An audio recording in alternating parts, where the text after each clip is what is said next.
Hello, I'm Tim Krul. Welcome to Norwich City Central. Hello, everybody. Lewis, Norwich City Central. I hope you're doing really well. This is a massive preview and also a reflection on the Wolves game as well. I'd love to hear your thoughts down below on where Norwich City are at the moment.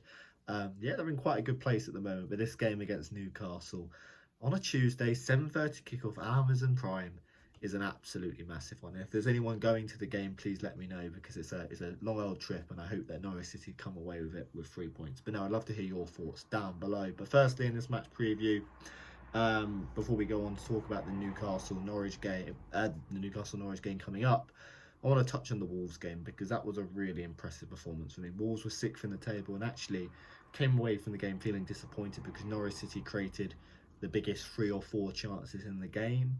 Lucas Rupp and Timo Pukki having massive opportunities in that second half. But what impressed me the most, I just thought Norwich City looked competitive in this division, which is so lovely to see because it was a Norwich City team who were creating chances through brilliant play, particularly from Milot Rashica, who, he's such a player. I think he's going to come really good at one point. But it was a Norwich City team creating chances and playing some really lovely football like that. And so many impressive performances as well. At the back, being Gibson just looks so solid this month. He's been incredible. And Brandon Williams as well.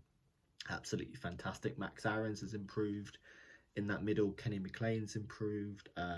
Billy Gilmore, how he's not been playing, I do not know. He was absolutely terrific at the weekend. And then that front three, Pukki's in around the goals and, his movement's creating chances. But the main one is Milot Rashica, who's just a completely different player, taking on his men, looking really dangerous. And I think the goals and assists are going to come very soon in regards to Milot Rashica. But that performance was a really good one. I just guess the only disappointing aspect was the lack of ruthlessness in front of goal. And Norwich have scored 7 goals this season. 4 of them come from Pukki. And I think Norwich's main criticism last time round in the Premier League was that they needed to score goals from different areas of the pitch. I think our third top scorer just had 1 goal. So I think that's what Norwich need to do. They need to really have contributions around the pitch and help Pukki out, and get goals around the pitch. Because I think the second lowest scorer in the division's got 11 goals. So Norwich City need to start having that ruthless edge, which I'm sure is coming because we're creating opportunities with good football. I think under Farker, sometimes we create opportunities through mistakes, which, they're opportunities, but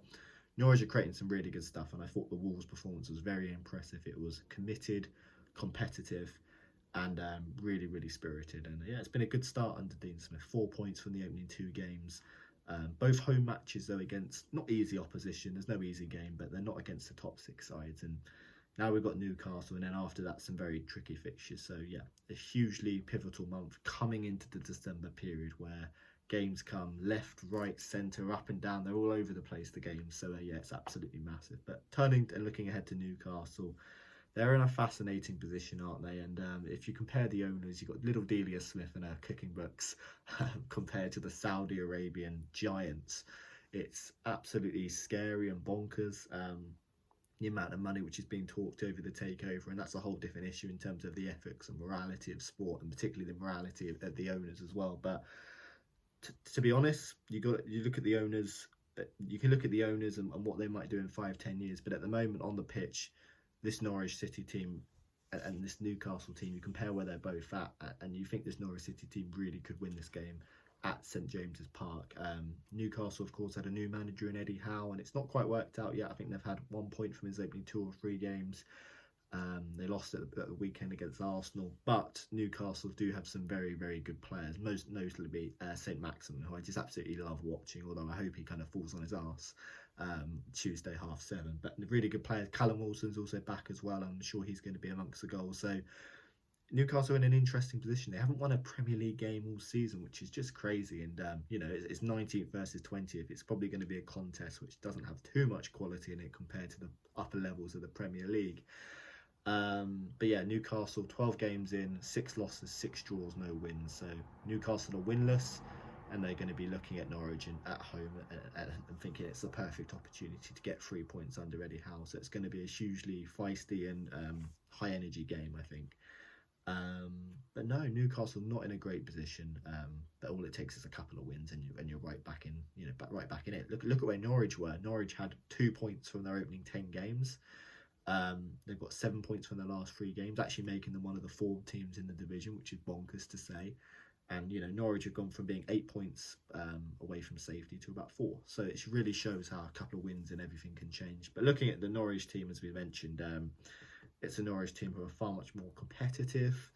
A Norwich team who are better on the ball as well. We created some amazing opportunities against Wolves and Southampton, playing through the thirds and playing some really good stuff. And I think when you look at key players coming into this game from a Norwich City perspective, as I said, I've got to keep touching on that man, Milot Rashica, because I thought he was absolutely fantastic against Wolves and also against Southampton as well. And it's his positivity on the ball, driving at them, which is really admirable. And something which I really like. But Dean Smith and Craig Shakespeare, they deserve a lot of credit for what they've done so far, particularly with effective tactics as well. We've seen so many times in the Premier League where we just haven't been able to change game through tactical tweaks, and we've done that on both occasions against Southampton and Wolves. And I'm not hailing Dean Smith as the Messiah yet, but he's certainly doing a brilliant job in a very short period of time as well. But what can you expect from this game against Newcastle? I think there'll be goals. I think it'll be a feisty encounter, a high energy encounter. Will it have a lot of quality? I'm not so sure. It's 19th versus 20th in the table, but it's a massive game. It's a 6-pointer. It's a big game, a crunch game. All those fancy words you want to use, whatever you want to use, it is one of them, and it could have a long way to going to seeing what happens come the end of the season. Because if Newcastle lose it, as they enter some really tricky set of fixtures, it really puts question marks over their survival. And the Saudi Arabians won't be happy with Eddie Howe. But from a Norwich City perspective, a win in this game, and they're almost at safety coming into some tricky fixtures. So that's really, really important. And I think another player you've got to look at is Timo Pukki as well. 4 Premier League goals. His movement's being really good, and something that I've really admired. Just hopefully, if he, to be honest, in that Wolves game, if he had, if his feet were a couple of sizes longer, I think he would have scored that cross and probably the poke through as well. But yeah, I think Pukki's getting close to being back at his best. And from a Newcastle perspective, as I said, St. Maximin, incredible dribbling on the ball. Really, really positive. So yeah, I think that's how we're going to look at it. In terms of the team news, I think it will be pretty much the same team Norwich City played against Wolves. Maybe Josh Sargent might be put out for Crystal Zolis, Todd Cantwell. I'd certainly be thinking Zolis over Sargent in the team news. And also, of course, Norman, I doubt he's going to be back for the game against Newcastle with a pelvis injury, and it could be Lucas Rook coming, which will be really interesting because he had a really good game against Wolves. I don't know whether he's a central defensive midfielder. Could Norwich City go to a kind of flat 3 and make it quite compact? I think that's what Dean Smith might do. It certainly is what he did in the second half against Wolves, and it also allows Billy Gilmore to get forward and all the midfielders to get forward, which gets the best out of them. But in terms of this game, it's a big game. I hope you enjoy it. I hope the people going up to Newcastle enjoy it. Score prediction. I've got this positivity flowing through my veins at the moment. It could be very much cut short.